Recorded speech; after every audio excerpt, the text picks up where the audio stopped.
रामायण काल में एक वक्त ऐसा भी आया जब विष्णु अवतार श्री राम और स्वयं महादेव के बीच न चाहते हुए भी भयंकर युद्ध हुआ।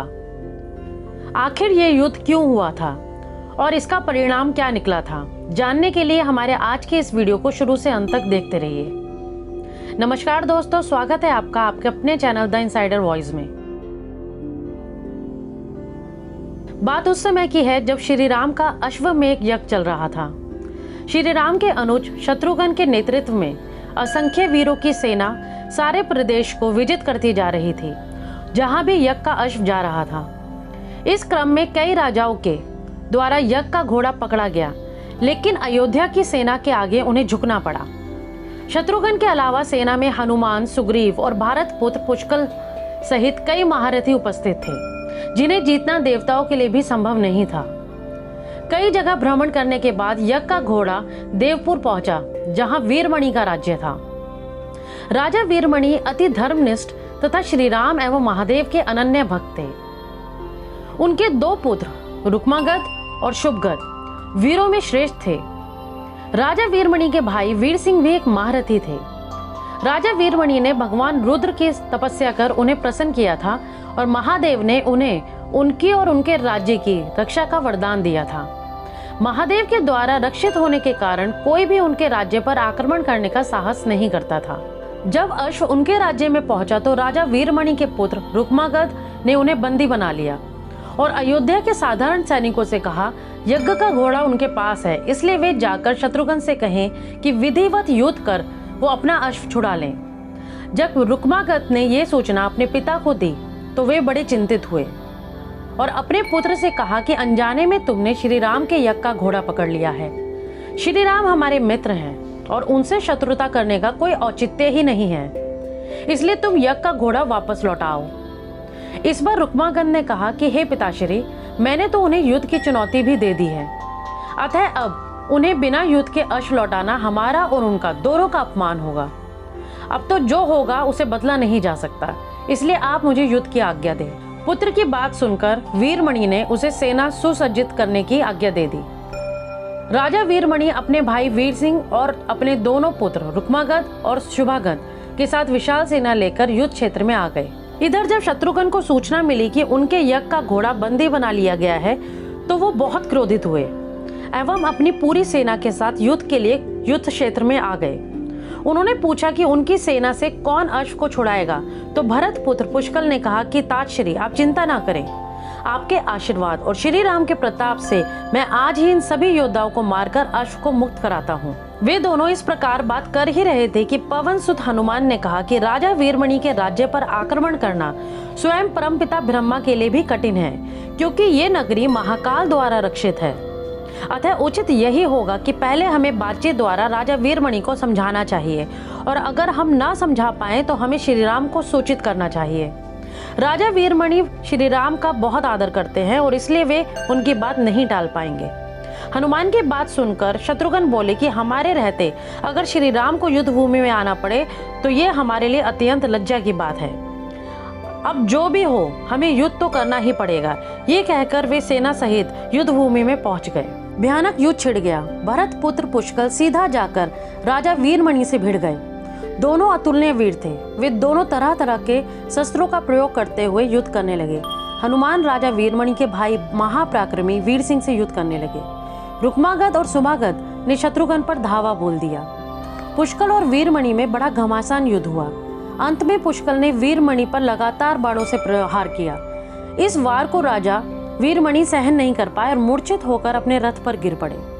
वीर सिंह ने हनुमान पर कई अस्त्रों का प्रयोग करते हुए उन्हें हानि पहुंचाने की कोशिश की, लेकिन हनुमान का कुछ न बिगाड़ सके।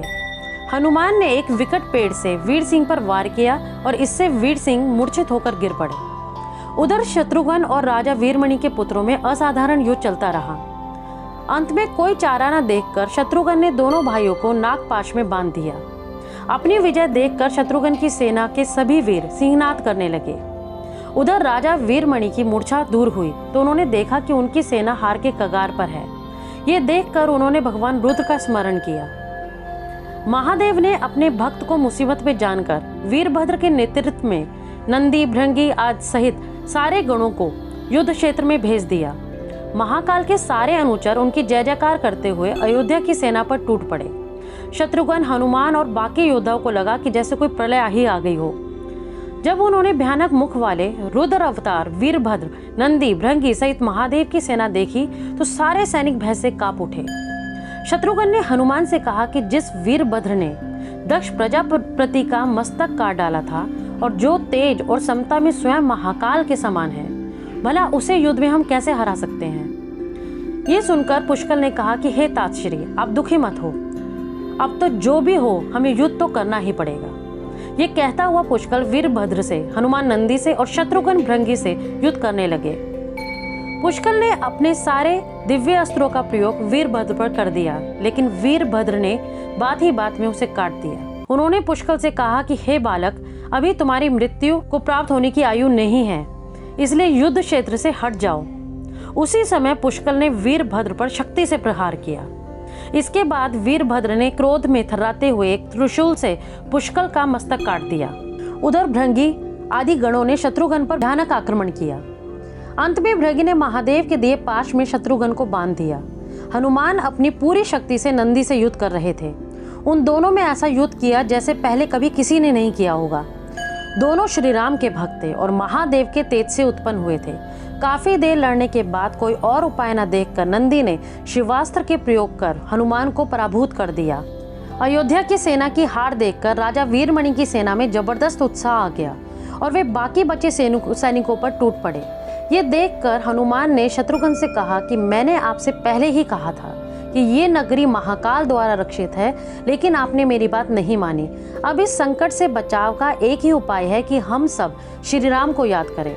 ऐसा सुनते ही सारे सैनिक शत्रुघ्न एवं हनुमान सहित श्री राम को याद करने लगे।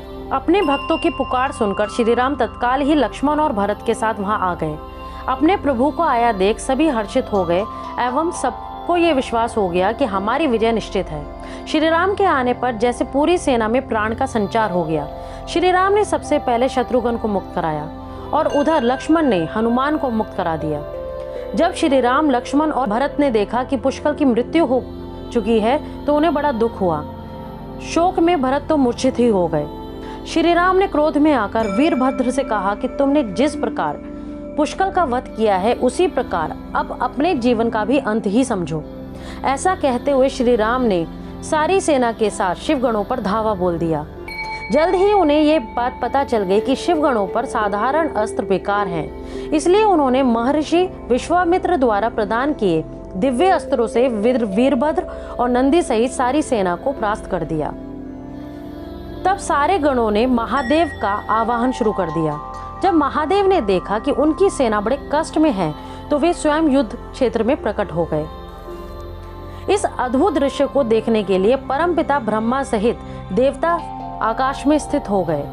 जब महाकाल ने युद्ध क्षेत्र में प्रवेश किया तो उनके तेज से श्री राम की सारी सेना मूर्छित हो गई। जब श्री राम ने देखा कि स्वयं महादेव रण क्षेत्र में आए हैं तो उन्होंने शस्त्र का त्याग कर भगवान रुद्र को दंडवत प्रणाम किया एवं उनकी स्तुति की। उन्होंने महाकाल की स्तुति करते हुए कहा कि हे सारे ब्रह्मांड के स्वामी, आपके ही प्रताप से मैंने महापराक्रमी रावण का वध किया। आप स्वयं ज्योतिर्लिंग में रामेश्वर में पधारे। हमारा जो भी भले है वो भी आपके आशीर्वाद के फलस्वरूप ही है। ये जो अश्वमेध यज्ञ चल रहा है वो भी आपकी ही इच्छा है, इसलिए हम पर कृपा करें और इस युद्ध का अंत करें। ये सुनकर भगवान रुद्र बोले, हे राम, आप स्वयं विष्णु के दूसरे रूप हैं। मेरी आपसे युद्ध करने की कोई इच्छा नहीं है।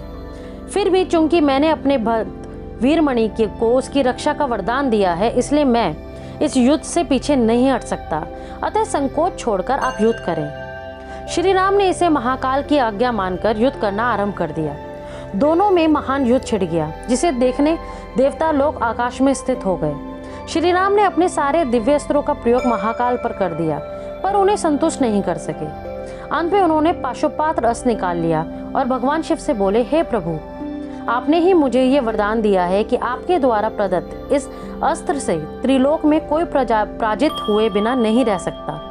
इसलिए हे महादेव, आपकी ही आज्ञा और इच्छा से मैं इसका प्रयोग आप पर ही करता हूँ। ये कहते हुए श्री राम ने वो महान दिव्यास्त्र भगवान शिव पर चला दिया। वो अस्त्र सीधा महादेव के हृदय स्थल में समा गया और भगवान रुद्र इससे संतुष्ट हुए।